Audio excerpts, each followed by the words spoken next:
Bihar board से जितने भी विद्यार्थी क्लास 11th में एडमिशन के लिए ऑनलाइन आवेदन किए हैं और नहीं किए हैं तो अभी वर्तमान में यूएफएसएस का पोर्टल ओपन है। 31 तक आप आवेदन वगैरह कर सकते हैं। मतलब कि जिनका भी 11th में नामांकन नहीं हुआ है, सिर्फ जिनको जो इच्छुक है नामांकन के लिए आवेदन वगैरह किए हैं 11th में आपके यूएफएसएस के पोर्टल पे, तो आपका बिना नामांकन के, नामांकन से पहले आप जानते हैं मई वाले मासिक परीक्षा की शुरुआत कल अर्थात कि 30 मई से होने जा रहा है। ऐसे में 2-3 महत्वपूर्ण प्रश्न की क्या कहां पर जाकर कल से आपको एग्जाम देना है, और एग्जाम अगर आप छोड़ते हैं तो क्या होगा, क्या इसका प्रश्न पत्र वगैरह पहले से उपलब्ध होगा कि नहीं, किस रूप में प्रश्न पत्र तैयार किया गया है। तो सबसे पहला प्रश्न आपके मन में ये आएगा कि रूटीन वगैरह क्या है। तो रूटीन में पीछे जानकारी दे दूंगा, आगे ऐसे मैं बता दूंगा कैसे आप डाउनलोड करेंगे। फिर भी मैं यहाँ पे आपको समझा दे रहा हूं कि कल जो है 30 मई के दिन किस किस विषय का एग्जाम होगा। तो कल देखिए आपका 2 पाली में परीक्षा होगा। प्रथम पाली की परीक्षा 6:30 से अर्थात कि सुबह में 6:30 से शुरू होकर 8 बजे तक चलेगा, और द्वितीय पाली की परीक्षा कल 8:30 से 10 बजे तक चलेगा। तो 30 के दिन कल से आपका एग्जाम शुरू होगा, उसके बाद सीधे 3 के दिन पेपर है। तो कल जो है जो भी विद्यार्थी साइंस लिए हैं उनका फिजिक्स का कल पेपर होगा प्रथम पाली में, और द्वितीय पाली में केमिस्ट्री का। और जो विद्यार्थी कॉमर्स लिए उनका प्रथम पाली में ईपीएस और द्वितीय पाली में अकाउंट का। और जो विद्यार्थी आईए मतलब कि आर्ट्स लिए उनका प्रथम पाली में फिलोसफी और द्वितीय पाली में पॉलिटिकल साइंस का एग्जाम होगा। तो कल किस किस विषय के एग्जाम है यहां पे आपने समझा।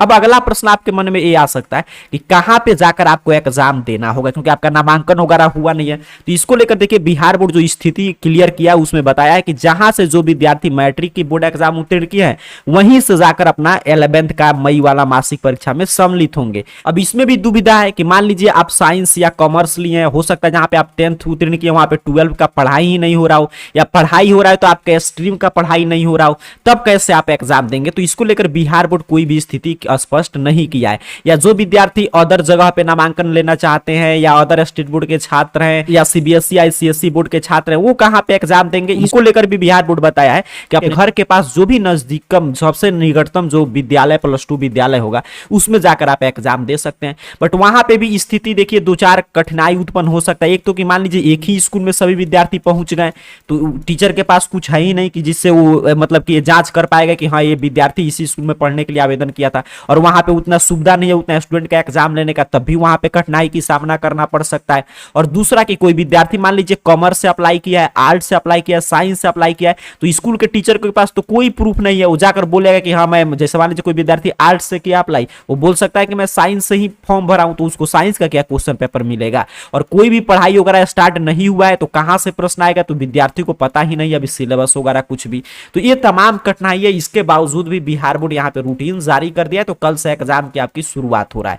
अब ऐसे में मूल प्रश्न होगा कि एग्जाम देने जाए या कि नहीं जाए, तो ये टोटली आप पे डिपेंड करता है। क्योंकि बिहार बोर्ड देखिए इसको कोई भी नहीं बोलते, ये नहीं बताया कि एग्जाम नहीं देने पर क्या होगा। और सब जो मई वाला मासिक परीक्षा 10th का हो रहा है, 12 का हो रहा है, 9th का, उसमें बिहार बोर्ड बोलता है कि जो विद्यार्थी मतलब कि परीक्षा में सम्मिलित नहीं, उनका नामांकन रद्द कर दिया जाएगा, मतलब नाम वगैरह काट दिया जाएगा। बट आपका तो अभी नामांकन ही नहीं हुआ है, तो आपका नामांकन रद्द कैसे हो सकता है। पहले तो उसके लिए एडमिशन होना जरूरी है, तो अभी आपका एडमिशन हुआ नहीं है, ऐसा बताया जा रहा है कि 7 के दिन आपका मेरिट लिस्ट वगैरह जारी होगा, तो उसके बाद आपका नामांकन वगैरह होगा। ये टोटली आपकी इच्छा पे है। अगर आपके आसपास कोई स्कूल है जहां पे लग रहा है कि आप जाकर एग्जाम दे सकते हैं तो आप जाकर दे सकते हैं, आपकी इच्छा पे डिपेंड करता है। ठीक है, आगे मैं बता दिया कि एग्जाम छोड़ने पर क्या होगा। तो नामांकन नाम कटता है तो आपका नाम लिखाया नहीं तो कटेगा कैसे, इसके लिए लिखवाना पहले जरूरी है नाम।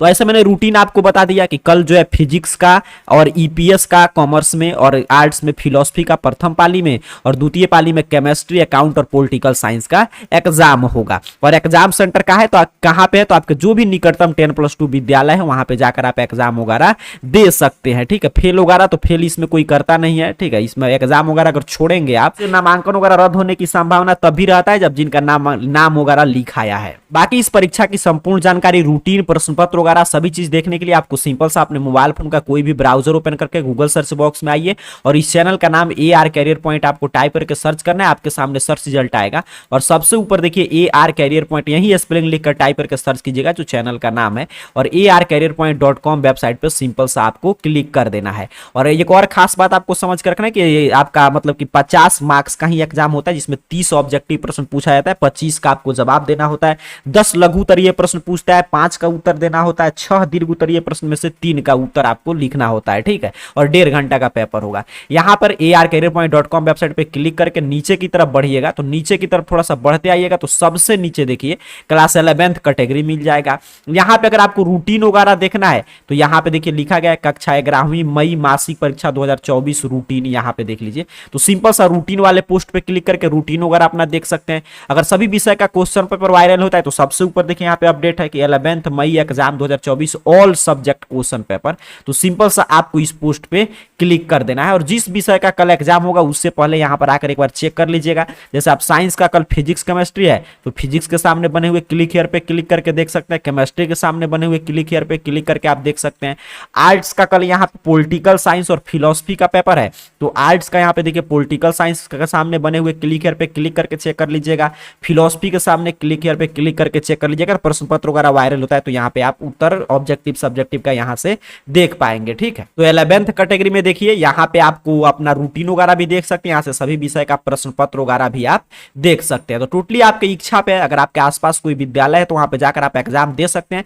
बाकी इसको नहीं देने पे कोई किसी तरह की कठिनाई की सामना आपको नहीं करना पड़ेगा, क्योंकि नामांकन वगैरह रद्द आपका तभी होगा, अटेंडेंस तभी कटेगा जब आपका अटेंडेंस मतलब कि लिखाना चाहिए नाम, आपका अटेंडेंस आपका बनना जरूरी है। बट अभी तो अटेंडेंस वगैरह बनेगा नहीं क्योंकि नामांकन हुआ नहीं है, तो फिर अटेंडेंस ना कटने का डर है ना नाम आपका रद्द होने का डर है। तो टोटली आपकी इच्छा पे, अगर आपका इच्छा होगा तो जरूर जाकर आप एग्जाम दीजिएगा। इससे आपको भी पता चलेगा कि हाँ 11th का क्या सिलेबस है, कैसे प्रश्न आता है। बाकी जानकारी arcareerpoint.com वेबसाइट के क्लास 11th कैटेगरी के यहाँ से सभी पोस्ट जाकर पढ़ लीजिए। आप सभी को बहुत बहुत धन्यवाद।